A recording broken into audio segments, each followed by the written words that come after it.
Hello, good afternoon, and welcome everyone to this virtual space called The Journey to Belonging, a celebration of hope and inclusion. My name is Rodrigue Makelele. I'm going to be your host today. I'm a community organizer with Church World Service. If you're coming in, joining us from anywhere in the world, welcome to this space. Welcome our distinguished guests today, community leaders, organizers, everybody that's going to be part of this special celebration of World Refugee Day today. I'm honored to be here as we come together to celebrate and also recognize the incredible resilience and strength and contributions of refugees around the world. So many people might be asking themselves, what is World Refugee Day?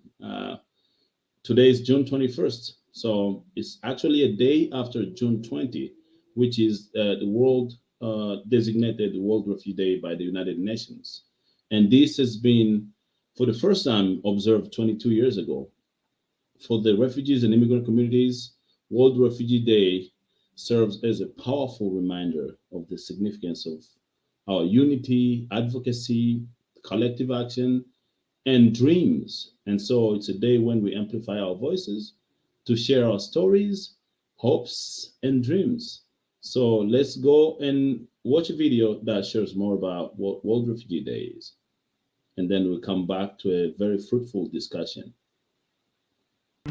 Who are refugees? Refugees are people just like you and me. People with lives, plans, and dreams for the future. But war, violence, and persecution have forced them to make an incredibly difficult choice. Some faced danger because of who they are and what they believe. Some are in danger because they spoke out on behalf of their neighbors who were marginalized. Others have watched as their homes were destroyed and their neighborhoods became war zones. All of them left everything behind for a chance at safety for themselves and their families. Once refugees arrive in a new country, they register with the United Nations Refugee Agency to access protection and other benefits. Some live in refugee camps.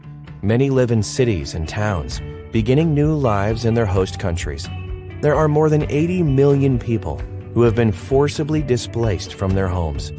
26 million are refugees as defined by the UN. Less than 1% of refugees get the opportunity to be resettled in a third country like the United States. How do refugees get resettled in the United States? Although they have made it out of immediate danger, some particularly vulnerable refugees cannot remain in the country they fled to.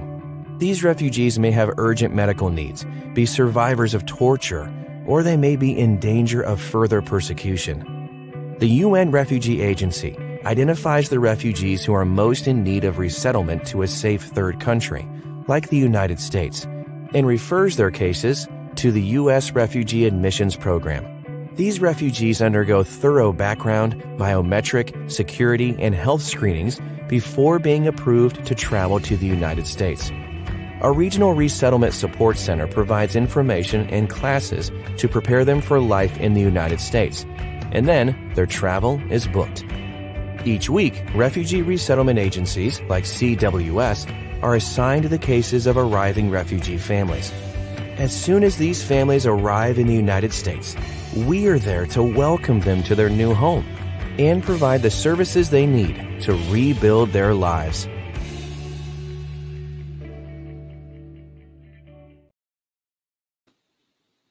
Wow, beautiful. That's a powerful video that at least gives us an opportunity to understand who refugees are, what they're going through, even to be able to resettle in the United States. It's not an easy or simple program.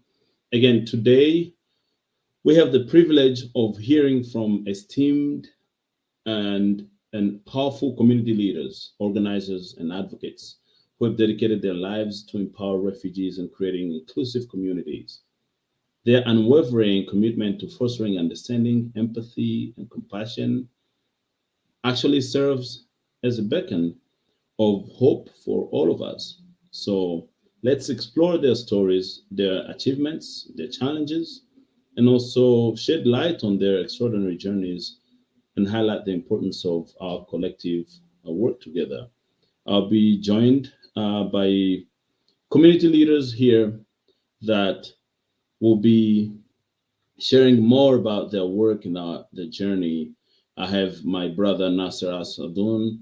I have Kose Hussein, and also Doha, and Yathrib, and Noela Kiza, who will be actually part of our discussion at the first round of discussion, where we talk about important aspects of our work, community engagement, and what this day means to us.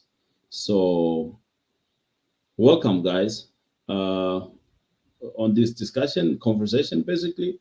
And let's kick it with one question. I think the kind of burning question that I had before this event is to know how can World Refugee Day celebration be used as a platform to promote stories, achievements, and contributions of refugees, but also share the work that we do in our communities. And we can kick it out. I like popcorn style. So if one wants to go ahead and say how does that can that be used to promote our stories, our resilience, our work?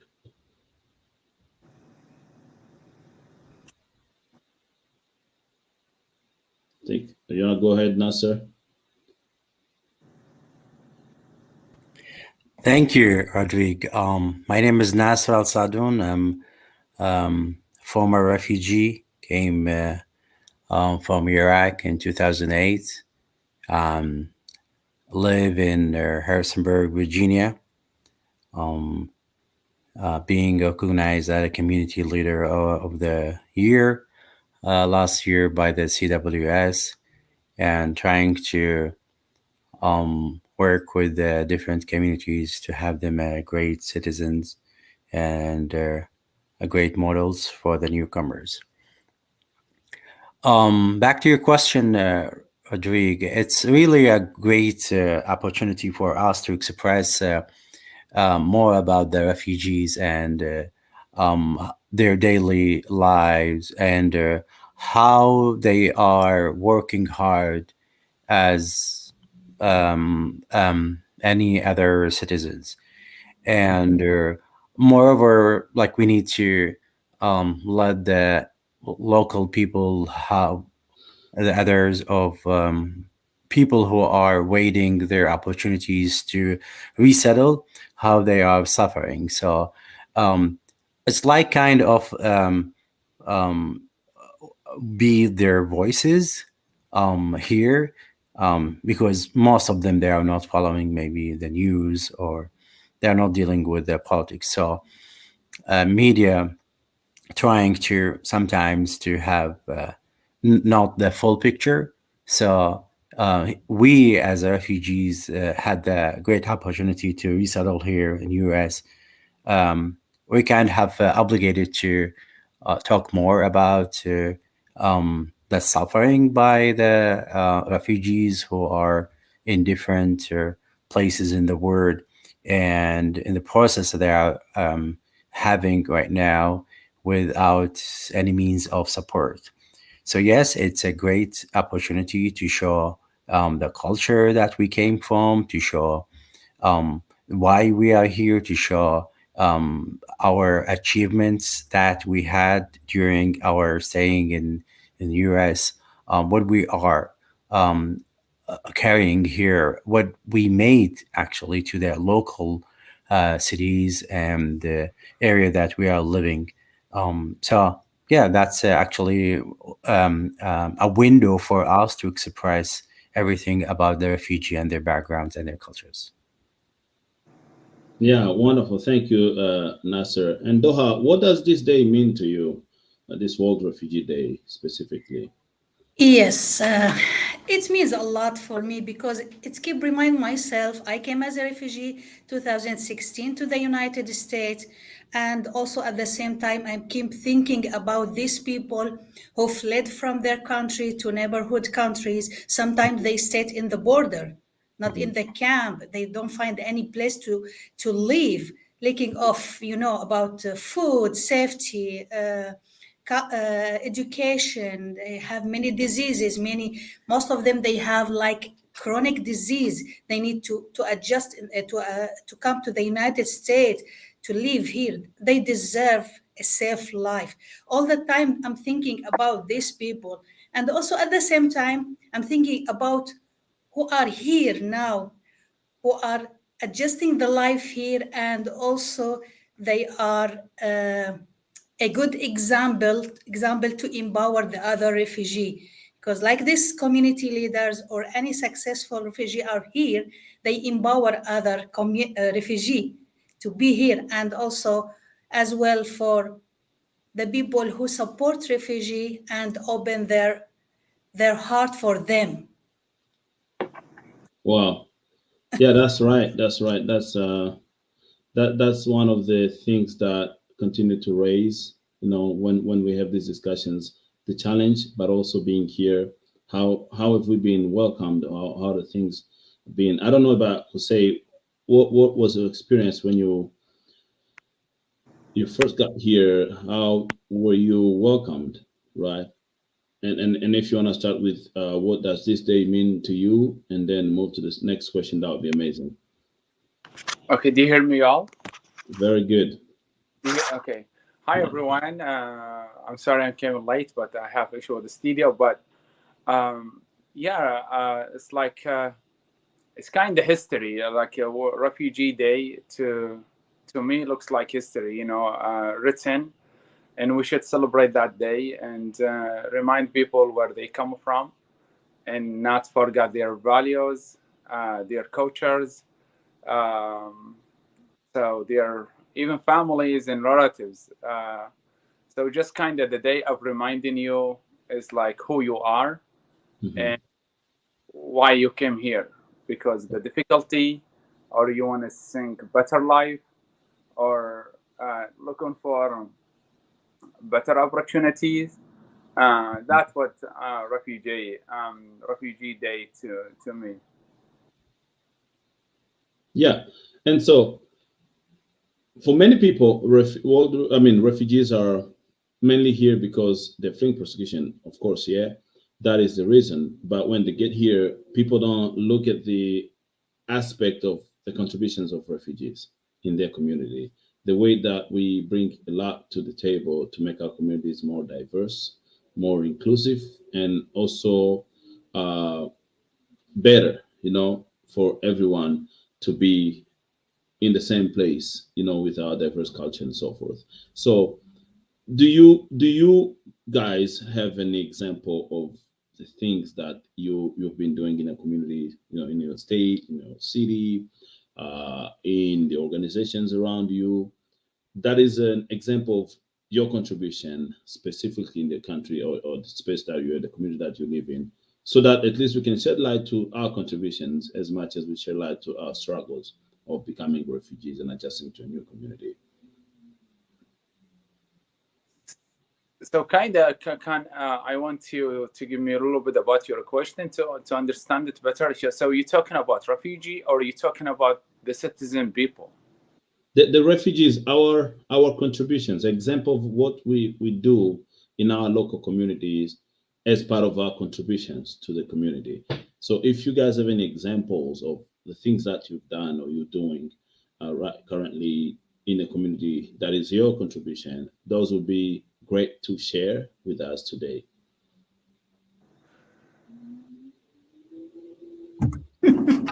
For me, go ahead. Sorry, if somebody wanna go speak. It's okay, Kusai, you can go ahead. For me, I am doing actually. I'm a PhD student at the University of Texas. So for me, I try in the community try to start doing research on refugees, and then trying to through my research how we can help those refugees, and how we can like help the community, to go back to your question, and how we can like make the community being come together, like diversity, equity, and inclusion. This is what I'm looking for, and I'm seeing like right now, like for me, I created a group called socializing group, and in this group we meet every last Saturday of the month, and everyone from different country, they come talk, just talk, no no presentation or any PowerPoint. Just people talk, meet each other, get to know, exchange ideas, exchange culture, make friends. So that's what I'm doing here in Austin. Wow. So basically, you're building bridges in the community, and many people might not see that, but that's what you're doing. You're building bridges in the community. You're bringing people together to come Exactly. spend time and share their experiences, their contributions. That's amazing. And you're a PhD student, so that is just one of the examples of someone that will be soon teaching both refugees, immigrants, and American-born citizens on knowledge. That's a huge contribution. Well, I'm Thank already you. like an assistant teacher, so I have classes. I taught many classes. Wow. So yeah, but not specifically on refugee. On we taught about disabilities and stuff like that. Amazing. Thank you so much for your work. Doha, you want to say something? Yeah, also because as I mentioned, as a refugee, most of the time I share my story. Because look, guys, I came like you as a refugee. Then I'm trying to contribute in the community just to help them to adjust their life here, and also to talk with them about maybe don't do mistake like these things. You will be in this situation if you do this, do that. Sometimes you need to show this refugee the pathway they can just not follow the steps, but at least they are able not to be in a trouble or have some problems. And also, I remember saying the first day I arrived to the United States, I did a lot of volunteering to help people for Arabic interpretation with basic language. And also, I shared with a program to help kids before going to school to Mhm. read books in Arabic and English before going to school. That means the family starts to help their kids, and some of them are illiterate people, Mhm. but they have the motivation because they wanted to learn English, and also they don't want to forget their languages. Wow. Look at that. And this is what people don't talk about more often, right? Like what do we do, right? We talk about what we get, what we went through, but what do we do right now? We do a lot. We do a lot. Teaching people, building the next generation of leaders throughout our communities is amazing. Is what we're shaping a community together. And I know Nasser does a lot too. So I'm gonna let you talk. Thanks, Rod. Oh, you're well. It has actually in two sides. You can say, contribution to immigrant and refugees communities, and also to the local community. So for the immigrants and refugees, um, we made like a group to welcome the newcomers, with assisting with CWS, meeting them at the airport, trying to help affording a hot meal, trying to assist with interpretation at work, transportation, and we worked with the DMV to have, um for example, Arabic version of the test that for Arabic speakers, and we also um, help others to find jobs, for example, and try to give them orientation of the local area, shopping, etc. And also trying, we helped in um, orienting others for how to, for example, to get driving license, and doing some interpretation for schools or when they get a job, and that's for the immigrant and new refugees and newcomers. Also, we had a school for after school program for the kids, for Arabic to so they can keep the language. That's for the immigrant and refugee communities. As for the local communities, we actually we made a lot of contribution. We opened, we helped to open new businesses, that will add definitely a lot of jobs for the local communities in terms of economy. We also worked along with other organizations to assist in providing some help during the pandemic, like masks, other sanitizers for the hospitals, for other medical offices, and we try also to clean an area to show how the newcomers are acting in a productive way, to show our solidarity with them in some areas. So yeah, so that's actually our contribution in both sides. Yeah, what an amazing set of contribution among many. This is just a set or a sample of how much refugees are doing. There are many amazing things that we're doing, and we're always humble when we talk about what we do, but we do a lot more than what we usually share, and it's amazing. I mean, I wanted to ask maybe for 1 minute for you guys to say what you think people should take into consideration when meeting a new refugee or when talking about refugees? Like, what are the things that people need to really understand that you would love? If people would leave this conversation today, what is one thing that they could go with about refugees and our work and our contribution?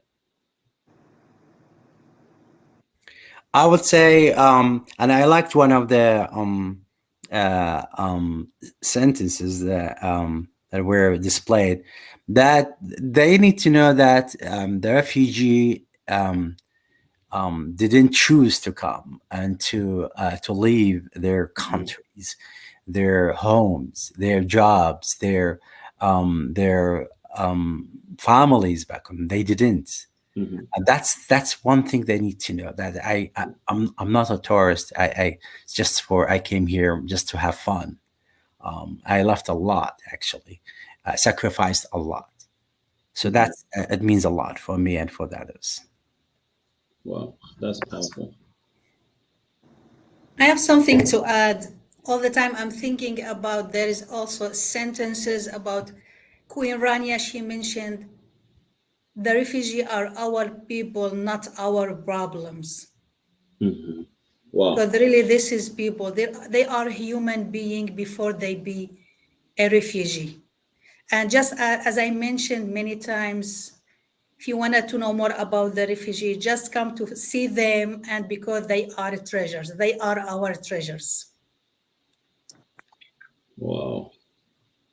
Could say. I want to say, leave two things when you see refugee the first time: the stereotype and the stigma. Mhm. And don't be biased toward your culture when you see other refugees not from your culture. When you leave the stigma out, you will see human. You don't see something different from you, something exactly like you. It does matter the color of the person. It does matter where she or he come from. It matters is a human. When you leave the stereotype out, you see human. Those are powerful words from you guys. You know, no one chooses to leave their homes to go to a different place. We leave a lot behind to be here while we flee persecution and for our safety.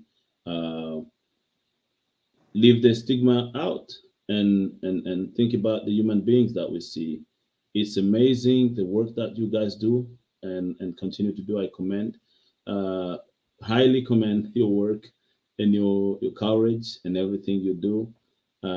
Thank you again for being part of this first part of the discussion. We have another set of discussion with community leaders and also organizers. But I'm gonna welcome our performer as we are moving to the next phase of our conversation. Ale Martinez, who will be saying a poem. I usually don't know how to say that, saying a poem. I think that's the right word. Say, welcome, welcome. How are you? Hi, thank you so much. I am doing great. I'm Awesome. so thankful to be here. The floor is yours.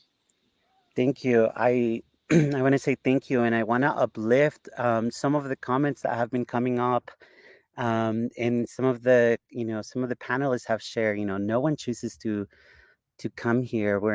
Folks are not here because they're traveling. They're here because something happened that pushed them away from their home. And so my name is Aleje Martinez. I'm a poet, writer, and this is the poem that I just pulled out based on this conversation. It's called Una promesa que no llega. Um, I am an immigrant as well. Um, and I wrote this about my experience. No one wants to cross a fence lined with spikes of brutal enforcement. No one wants to land en las espinas de un nopal que se entierra en tu alma y se queda ahí escondidas debajo de la piel de un humilde cuerpo que repite la palabra ayúdame. No one wants to say help me until they have to or until they land on the wrong side of the fence. No one wants to starve ni comer patriotismo sagrado y promesas de un mejor país que no llega. No one wants to walk into a valley of fire purposely, knowing you can't get past the checkpoint. The rivers can't save us. They run sideways these days. No one wants to burn under the same sun they worship once. No one wants to leave a nation behind, but no one wants to be left behind. So we leave because we are promised that we're no longer going to be invisible. We leave only to be seen. That is my first poem, Una promesa que no llega. And I wanted to read another poem that I share with you all. I wrote this poem while walking in the streets of LA and acknowledging the beauty of the city, and the beauty of the people of the city, a mix of refugees from everywhere, immigrants from everywhere, and everyone just living together, creating a reality. That is what should be, all of us just coexisting together. Um, One, our bodies contradict themselves every day. Our words and thoughts surgically planted in the tip of our brain seep into the extreme edges of our fingers. These are not our thoughts. These are not our ideas. Who put them there? How do I unlearn? How do I reimagine a world without the constructs I consented to? Two, our bodies biologically evolved through the same constructs. Should our consciousness evolve with it? How many organizers does it take to get organized, to liberate us? The solution to our struggle is not found in mathematics, or maybe it is because mathematics is nature and we are nature herself. The world we imagine in our dream world is refused by a decaying society that does not dare to save itself from itself. So we must burn the establishment with rage and power. The narrative of a harmful past cannot control the narrative of now and the narrative of a potential future. 3. Do we own ourselves in the city? Is displacement a permanent feeling? And if so, how do I rip it from my throat? I want something in me to explode, to spread anger when I recognize the capitalist viruses I am carrying in the pockets of my dirty brown skin. Perhaps I am more than feeling. Perhaps I have autonomy. Just perhaps. On the topic of property, who owns me? My colonizer, my oppressor, or no one, or me, or me, or no one, or me. 4. What is the language of land? Is it the same as loss? What is she saying to us, and why can't we hear it? Our ears are inundated with soulless currency designated for silence. I want to dance in the rain and send a prayer to the moon. I am beginning to think of climatic changes as our landlord who is about to evict us. This was our home. This was our home. Did we forget to pay the rent this century? Where do we go to hide when the skin of this planet has shed enough? We kill, we take, we repeat. 5. Indigenous knowledge told us long ago that we're no one without our mother, and yet we build scars on her. We tear her apart. We're also praying to her to save us from ourselves. So those are the two pieces that I prepared, and I just wanted to share a little bit about just that last piece. Um, it's really important to recognize the connection that we have to land. You know, wherever we go, land is there, earth is there. You know, whatever you are is the center of the earth. So building that connection to the land is so important to building our relationship with each other.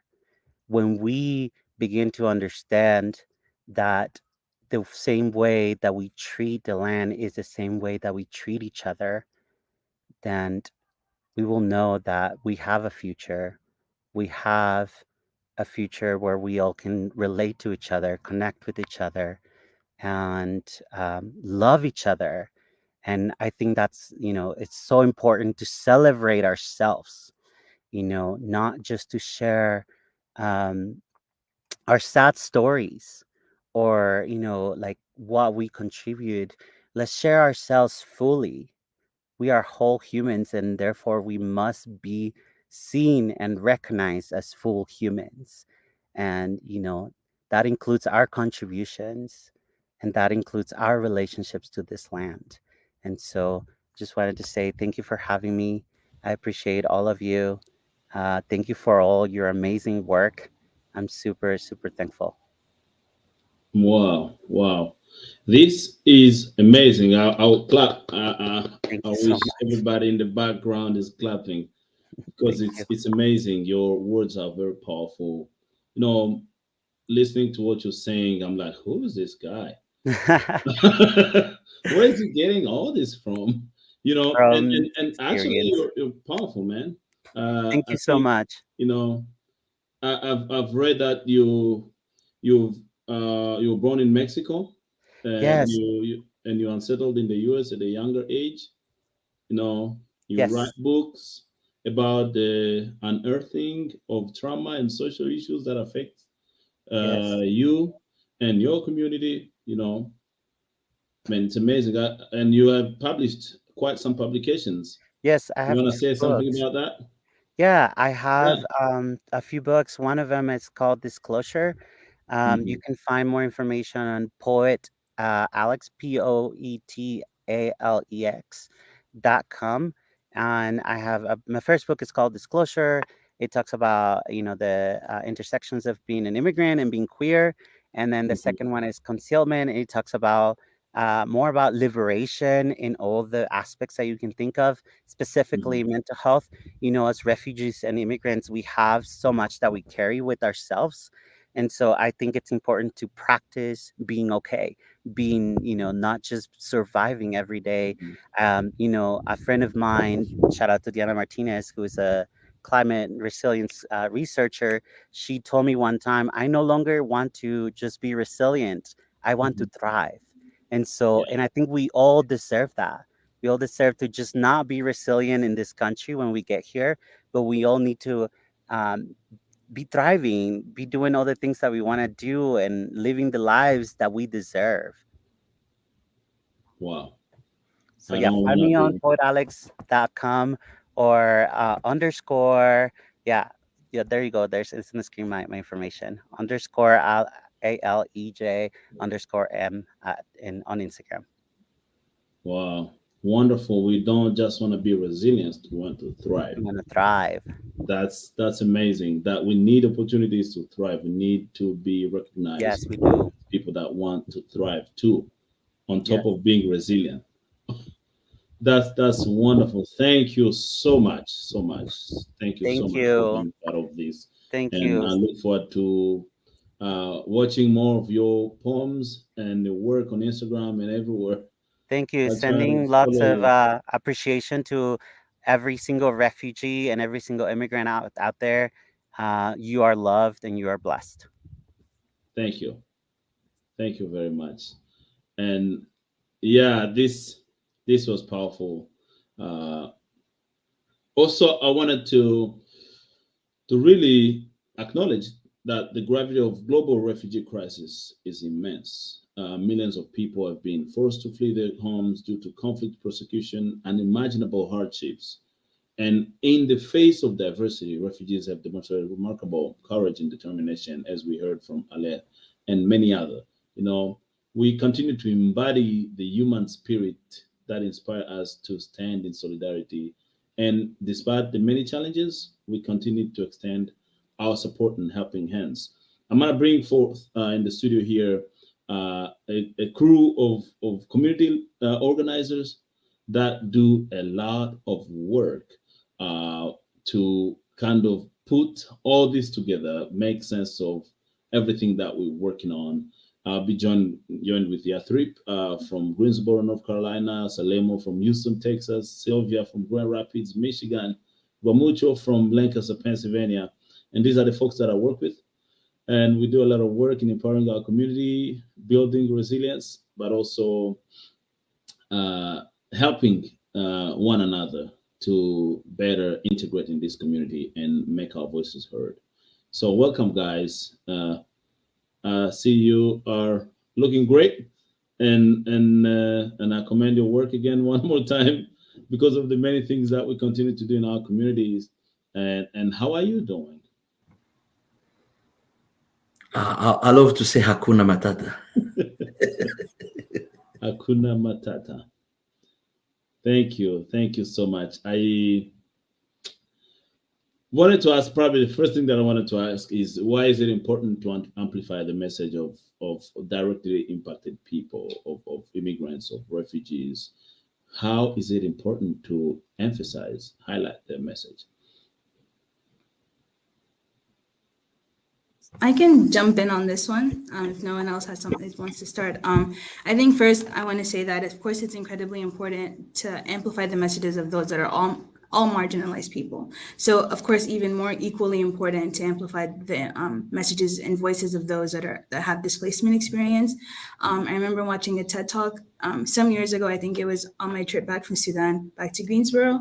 On the plane, I watched a TED talk called "The Danger of a Single Story." I'm not sure if you guys have seen it, but it's a great one. And in it, the speaker, who's also an author, she talks about the concept of a single story and how that can lead to false perceptions and understandings of people and communities. So I think first and perhaps even the most important thing is that the main reason why it's incredibly important to amplify those voices and those messages is so that we don't fall into that trap of a single story about this population, about the refugee and immigrant population. It's also important so that members of this community are able to share their stories, not only to advocate for themselves and for their communities, but also for them to relieve, even some burden of, from themselves, being able to talk, and be able to, share those, very impactful and sometimes very heavy stories, and also, of course, to humanize themselves, which I think is one of the most important parts of that. Well, that's amazing. Who else want to go? I can add quickly to what Yatrub just said. It's true. The story of one side, it's a danger, and I love this opportunity. Like why it means like the being there, facilitating the opportunity to allow the other person to speak their story. It's just amazing, and that's what I love about this one. That's what I love. Like being the person in the same shoes with him or with her, and then facilitating, making the bridge open for them to speak, because they with that presence they feel they are not alone because they have you on their side. And it's really good when we come to amplify the story. It's just to show the support we have, and they are not alone. We're all in the same story. We share the same value, we share the same pain, and that's why we are here, to make sure the message goes exactly how it was done. It's like we are the living witness. We're just giving the witness of what happened and the real story of what's going. So amplifying the message from the first, from the victim, it's what we love to do, and supporting them as well. Thank you. Yeah, and I can also add, my name is Sylvia. I'm based in Grand Rapids, Michigan, working for Church World Service. Very honored to be here with my fellow organizers. I'm still stuck with um, Alech, the poem that he just shared, the two poems. I was just very stunned. And that's an example of why it's important to provide a platform for impacted people, because only us can do, only those who have experienced it can be able to deliver the message in a manner that we just heard with the poems right now. And we live in a world where, unfortunately, historically, those impacted a lot of times are usually not the ones at the table making decisions on systems, institutions, and resources that are going to be impacting them. So, as organizers, for me, my role working in Michigan is working with refugee leaders, working with immigrant leaders in the immigrant community to make sure that we are present and in a lot of different spaces and systems that are serving us, bringing awareness around a lot of things. Because I think that the world is much, much better and systems are much, much better when they're informed by diverse perspectives and inclusive processes. So that's why it's very, very important from a grassroots level to highlight those voices of impacted people, and taking all the way to the top. Thank you. Yeah. Hey, Wamucho.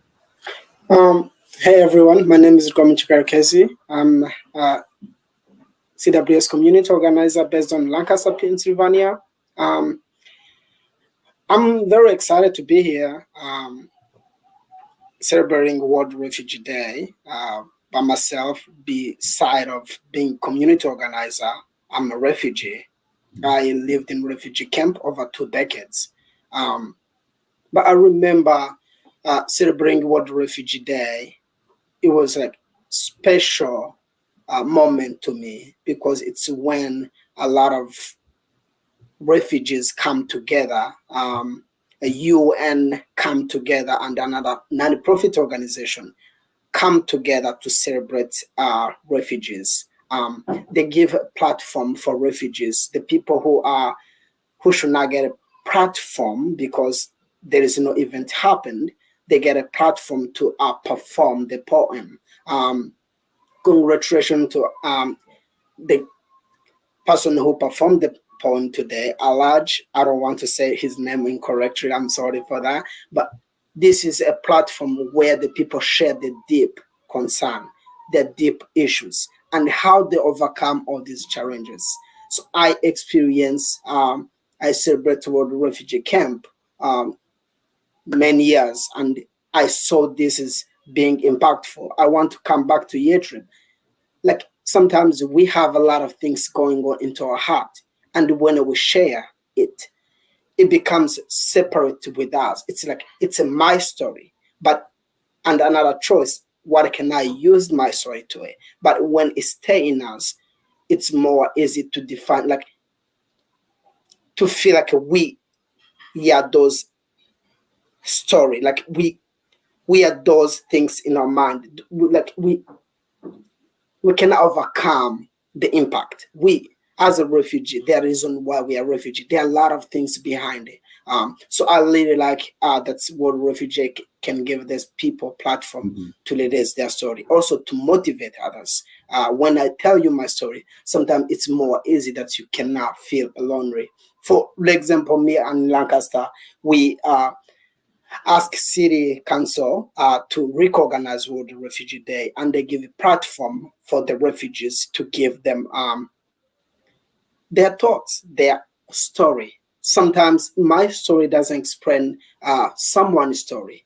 it's a different, but our story build the strengths and build the community. So again, I'm very eh, happy that CWS created the platform and have organized like us to spread the love and empower our community through training, uh, through our conversation, relation building, and voting.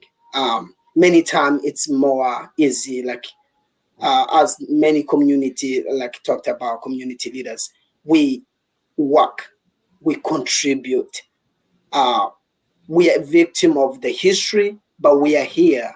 We, we are working. We are contribute culturally, economically, and socially. So we are human being. We deserve better. We deserve the field to perform. That's how I can say. Thank you. I hear powerful comments and words, and I think mainly hearing also that refugees have voices. It's very important to empower their voices, to empower them to be able to express, to speak. So platforms like these continue to be a very important space where impacted people have the opportunity to speak. And speaking of that, I want to know, how do you actually work with impacted people, or in other words, what does it look when you're working with impacted people? How do you engage those communities? How do you work with them? And how does it look like? I want to know. I'm curious about how you engage them, basically. I can go first. Here in Grand Rapids, Michigan, like what I've always known, just from being a refugee myself as well, is that a lot of the times there is a lot of ideas.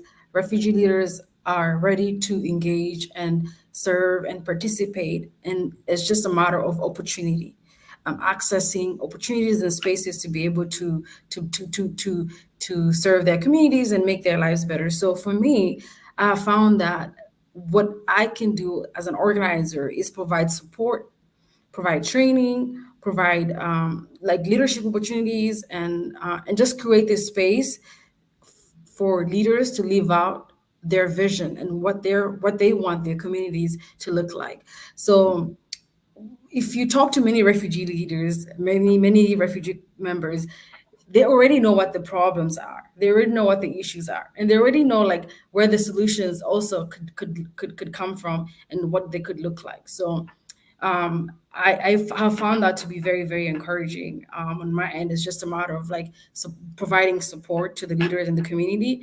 Right now, for example, we're in the middle of organizing the Michigan Immigrant Youth Conference, and this is not something that came from like top down. This is something that came from like on the grassroots level up, talking to leaders in the community, talking to youth in the community, and many people saying we need to do something for immigrant youth. We need to do something for refugee youth, provide a support. What, you know? So with that feedback, we were able to come together, and now we're hosting this huge conference that we've received a lot of support. I think today we have close to 200 youth registered to attend the conference, and we have keynote speakers, all from an immigrant background, all from some of them from a refugee background, who are succeeding in different fields, coming to talk about how they got there. And it's just really encouraging to know that this event is happening because of the ideas the leaders had from the ground, and also their engagement, and also now seeing just the support that's coming from different parties and allies, and seeing the conference happen. So I believe like the leaders, the community members already have the solutions. They already have, they know what the community needs. It's a matter of giving them the opportunity to be able to serve and be able to create a community that's inclusive for them and the rest of the members. Yeah, thank you. Can come again second. Sorry.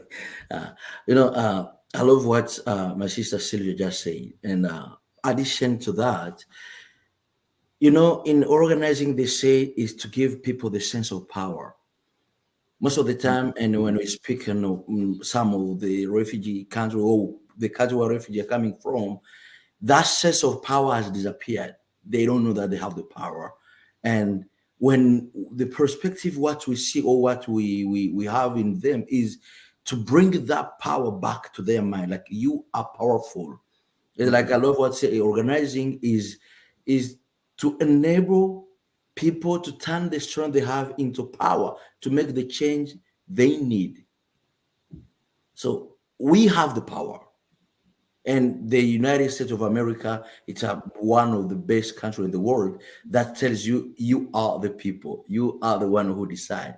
It's just to bring that sense of power back. And when we train, when we encourage them, when we are giving them those tools to utilize, when we organizing them, when we bring every effort together, the power makes sense. The power makes sense, and the power have a channel. I always say water it's useful, but if it's not channeled, it's dangerous. And the organizing, on my perspective, is like bringing the water, the strength of the power, the powerful water. You put it in a pipe. Now you can distribute in houses. You can put in everywhere, and you can water your field. So it's the combination. It's a combination of everything. And on my side, I love when it comes to organizing and to see is just bringing people, bringing the knowledge of their power and giving them what they have to amplify it in a good way to serve the community. Thank you. Wow. I think that's a very powerful things. That's what we're organizing. But coming back to the question, logic you asked, how as organizer we're organizing people who have been affected, who have been prosecuted, who are being separated with their family. Like, it's not easy. It is not easy at all to tell people that you are powerful when they know they had to leave their country. That you are powerful, your voice matter, when they cannot even speak English well, when they're struggling. But it does end up there. It's a relationship building. It's training, to provide a training, to provide as organized with the relationship with elected officials, to bring the community leaders. Yes, you can sit or stand in front of city council and they address the mayor and the city council members. It takes a lot of effort. It's to keep repeating again. Yes, you can. Together, we can. Your voice matter. But again, it's a lot of challenge. When we came here, we survived. A lot of community leaders survived check by check. Sometimes the schedule of their time, it's very difficult. Again, this is a time as a community organizer, responsibility is to remind them, yes, we understand the challenge between there. But at the end, we are the voice of our community. We have to speak out to change this system which does support the refugees and the immigrants. Because if we keep sitting, nothing will change. Again, it's a difficult, but the community leaders are understanding it. It's a lot of effort, but together, it's us who can change those systems which doesn't work. As Sylvia mentioned about it, yes, they know the problem, but many times they don't know that their voice, their story is a tool to get a solution for this issue and the problem they have. As organized again, strategic, and they remind themselves, we are responsible to solve the problem and the issue we have. So yeah, it's difficult to organize the people who have this hard story. Sometimes people tell you the story and you're like, whoa, you go back and start saying, I'm sorry, what happened? But again, we cannot let the history hold us back. We need to use our story to thrive, to go forward. Wow. Yeah, Trip, you want to add something? Thank you, Adric. I kind of really just want to echo what everyone else on this panel has said. especially what Sylvia was saying about a bottom-up approach, and then Wamuju and Salam about, helping refugee and immigrant leaders realize their own power, and the sense of their own power. And, here locally in Greensboro, we have a group called the Integration Working Group, which is a grassroots organization, or it's a group of refugee and immigrant leaders, who, similar to what Sylvia was saying about, what she's realized in her own community, they're very eager to be involved in civic engagement advocacy efforts, but oftentimes just aren't sure of what avenues to take. And so what we do, with that group is, kind of really promote civic engagement and advocacy, all in an effort to promote, welcome and integration to newcomers in the Triad region or in our area here. And, some of that, kind of looks like, for example, if there's opportunities to help to volunteer and register new Americans to vote at a naturalization ceremony or something like that, it's making sure, you reach out to refugee and immigrant leaders and asking them, this is something that you're interested in, helping them get set up with trainings there and be able to, register new Americans to vote. There's also, opportunities for like listening sessions with agencies such as like the police department, where they're able to go and, voice concerns that are specific to the refugee and immigrant community. And, even, something as close as last night, the North Carolina governor's office had a listening session, and being able to invite refugee and immigrant leaders to come to things like that and be able to, share stories and talk about issues that are, sometimes only impacting that specific community and not everyone else. And, just, I think kind of like everyone else was saying, just kind of really being able to give them avenues, to be able to realize their own power, because that's kind of what our role is. It's just being able to show refugee and immigrant leaders and giving them the sense of their own power and letting them know that you also have the power, and your voice, and your story is, a tool for change. And I think that's one of the biggest ways to that we engage with, our local communities here. Wow. And I wouldn't say it better. So good job, guys. I think you are doing a lot of great work. I can't imagine how much effort it takes to build collective power in our communities. I wish I could keep you guys for 2 more hours, but it was great to hear from you, from your work. I know there are many other action items that how can people get involved, and we keep sharing with our communities, right? How people can get involved in what we do and building this work together. And also hopefully having more discussions like this when we continue to share about the work that we do and bring leaders forward to also share their experiences and the work that they do. And so thank you so much for being part of this discussion. We're gonna have another one soon so we can continue where we left today, because it is amazing the work that you're doing. And so, yeah, I'm looking forward to continuing working with you, and it's been a pleasure and a privilege to work with every one of you. Thank you so much, Rodi. Yeah. Thank you, Edric. Thank you, guys. Asante sana. Thank you, Roderick. All right, thank you. We gotta be moving to a performance with Salemu, who is not only an organizer but also a performer, a great artist.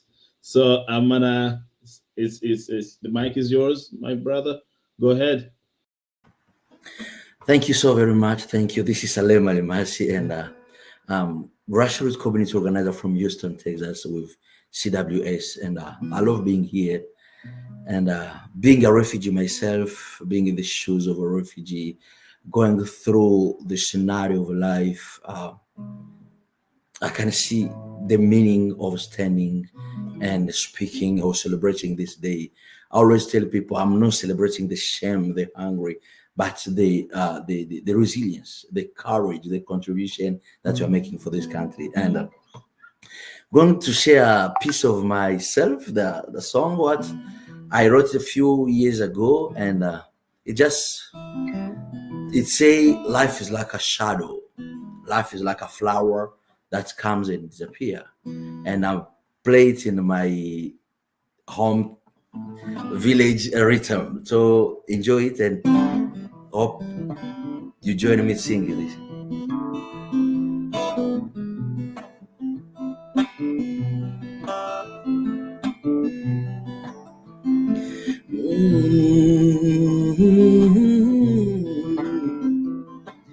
Umudigo ekaya, oh, oh, oh, oh,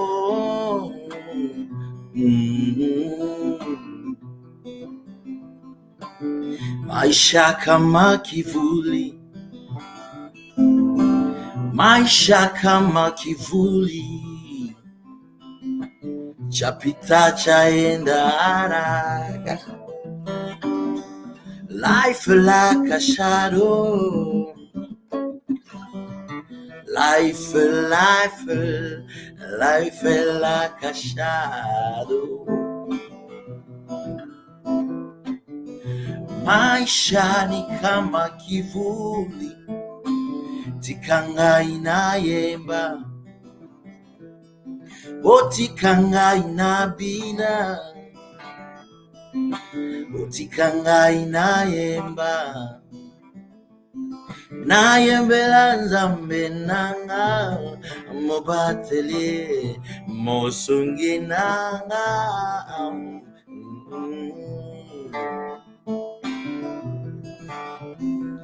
Oh, maisha kama kivuli, life like a shadow, shadow.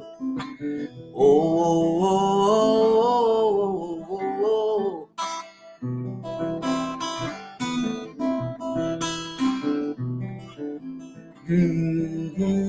Can, na, na. Oh, digo ekaya. Ngoma ya nyumbani, life like a shadow. Maisha ni kama kivuli, maisha ni kama kivuli, chapita chaenda haraka, chapita chaenda haraka, chapita chaenda haraka, chapita chaenda haraka. I say life like a shadow.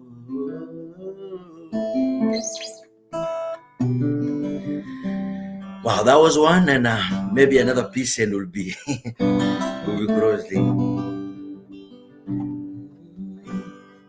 This one will be in French, and it say, God did not say that you will die. God did not say that the water will submerge you, but He said, let's go the other side of the water. This is the story of the Bible. Si la mer se déchaîne, si le vent souffle fort, si la barque t'entraîne, n'aie pas peur de la mort. Si la barque t'entraîne, n'aie pas peur de la mort.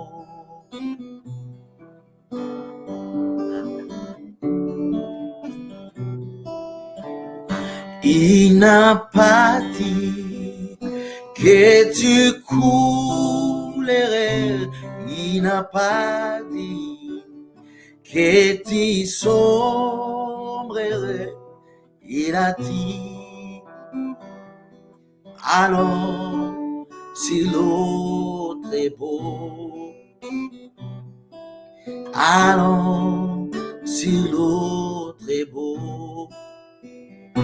Il n'a pas dit que tu coulerais, il n'a pas dit que tu sombrerais, il a dit, alors si l'autre est beau,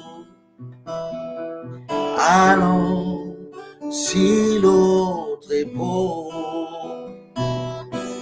tuvuke ngambo ya bahari, tuvuke ngambo ya bahari, tuvuke Gambo yaba aseme tuvuke Gambo yaba hari.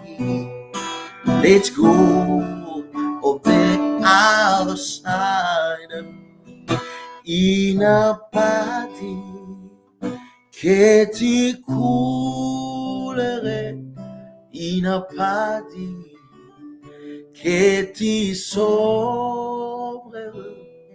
Il a dit, allons, si l'autre est beau. Thank you. He said we'll cross over.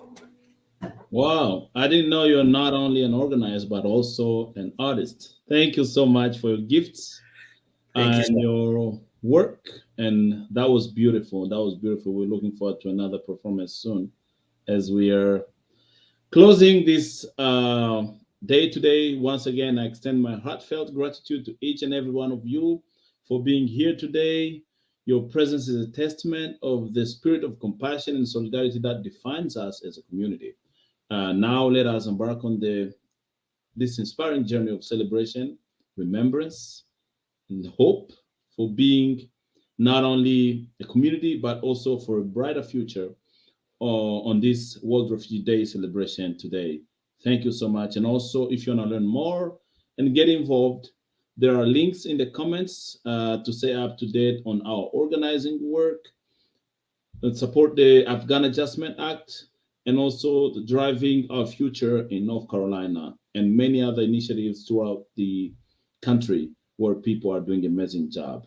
Thank you again. My name is Rodrigo Makelele, and I was your presenter today. And I thank all our presenters for this amazing conversation.